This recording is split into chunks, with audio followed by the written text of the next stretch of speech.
தந்தை மகன் தூய ஆவியாரின் பெயராலே ஆமென். இயேசு கிறிஸ்து அன்புமிக்க சகோதர சகோதரிகளின் அனைவருக்கும் கிறிஸ்து இயேசுவின் அன்புள்ள வணக்கத்தை தெரிவித்துக் கொள்கிறேன். இந்த நற்செய்தி பாகமானது மத்தேயு நற்செய்தி 18ஆம் அதிகாரம் 1 முதல் 5 மற்றும் 10 முதல் 14 உள்ள திருவாக்கியங்கள். குறிப்பாக 10வது வாக்கியம், இச்சிறியோரில் ஒருவரையும் நீங்கள் இழிவாக கருத வேண்டாம், கவனமாயிருங்கள். இவர்களுடைய வானதூதர்கள் என் விண்ணக தந்தையின் திருமுன் எப்பொழுதும் இருக்கின்றார்கள் என நான் உங்களுக்கு சொல்கின்றேன். மக்கள் நாம் பார்க்கின்றோம், ஓரோ மகனுக்கும் தெய்வம் காவல் தூதர்களையும் வானதூதர்களையும் தந்திருக்கின்றார். அவை இவர்களுடைய பணி நம்மை தெய்வ சன்னதியில் கொண்டு போவதுதான் இவருடைய பணி. அவை இவர்கள் நமக்காக பரிந்துரைத்துக் கொண்டிருக்கிறார்கள். எல்லா மனிதனுக்கும் தெய்வம் கொடுத்திருக்கிறார். அப்படி இருக்கிற பொழுது நம்முடைய வாழ்க்கையில் நாம் பார்க்கின்ற நிலை என்னவென்றால், நம்முடைய கீழே இருக்கிறவர்கள் ஒருவேளை விசுவாசம் நம்முடைய ஜெப அளவுக்கு அவங்க இல்லாத காரணத்தினால், அல்லது நம்முடைய விசுவாச வாழ்க்கை இல்லாத காரணத்தினால், அல்லது அவர்கள் பணத்திலோ எதிலும் சரி நமக்கு அதிகாரத்துக்கு கீழே இருக்கிறவர்களை ஏளனமாக பார்க்கின்ற ஒரு மனநிலை நமக்கு அங்கு உண்டு. அந்த அவ்வாறு ஏளனமாக பார்க்கிற மனநிலை வர சொன்ன தெய்வம் நமக்கு எச்சரிக்கை தருகின்றார். அப்படி நீ யாரையுமே ஏளனமாக நீ பார்க்காதே. உன்னுடைய நம்பிக்கை அவருக்கு இல்லாத காரணத்தினால், நீ ஜெபிக்கின்ற ஜெபம் அவர்களிடம் ஜெபிக்க தெரியாத காரணத்தினால் அவர்களை இழிவாக பார்ப்பதற்கு தெய்வம் ஒரு நமக்கு அதிகம் தந்ததில்லை. காரணம் என்ன?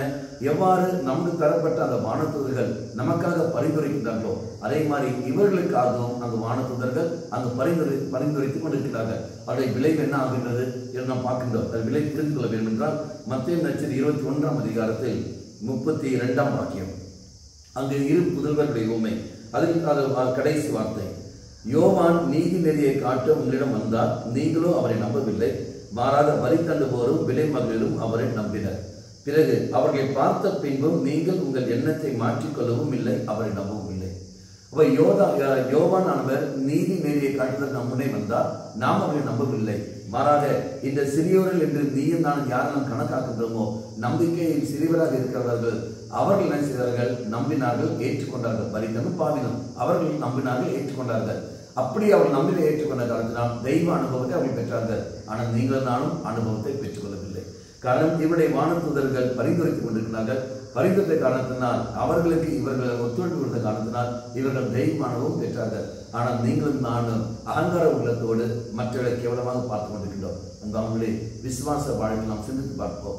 மற்றவர்களை கேவலமாக பார்க்கின்ற ஒரு நிலையை எடுத்து மாற்றிக்கொண்டு, இவனும் அபிரகாமின் மகன் தானே, மகள் தானே, நிச்சயமாக தெய்வம் எனக்கு ஆசிரியை தந்தார் என்றால் நிச்சயமாக இவர்களுக்கும் தெய்வம் ஆசிரியை கொடுப்பார், கொடுத்துக்கொண்டே இருக்கின்றார். அந்த ஆசிரியை பெற்றுக்கொண்டு அதுக்கேற்ற ஒத்துழைப்பை கொடுத்து வாழக்கூடிய கிருபை ஆண்டவரை நீ அவர்களுக்கு கொடுத்தல் சொல்லி கொண்டு நாம் ஜெபிக்க வேண்டும். ஒழிய கேவலமாக பார்த்து கொண்டு உனக்கு ஜெபிக்க தெரியாது, உன்னோட விசுவாச வாழ்க்கை இல்லை என்று சொல்லி ஒதுக்கிற சமயத்தில் தெய்வம் தான் நம்மளை ஒதுக்கி விடுவார்.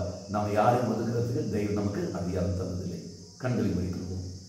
நல்லமனாய் தேவரே, என்னிடத்தில் ஒப்படைக்கப்பட்ட மனிதர்கள் விசுவாச வாழ்க்கையை வாழாத காரணத்தினால் ஏற்படப்பட தொல்லைகள் உண்டு. அதனால் ஏற்படப்பட பிரச்சனைகள் கடந்து வருகிறது. இதோ அந்த அப்பேற்பட்ட மனிதர்கள் எல்லாம் உன் பாடத்தில் நான் விட்டு தருகின்றேன்.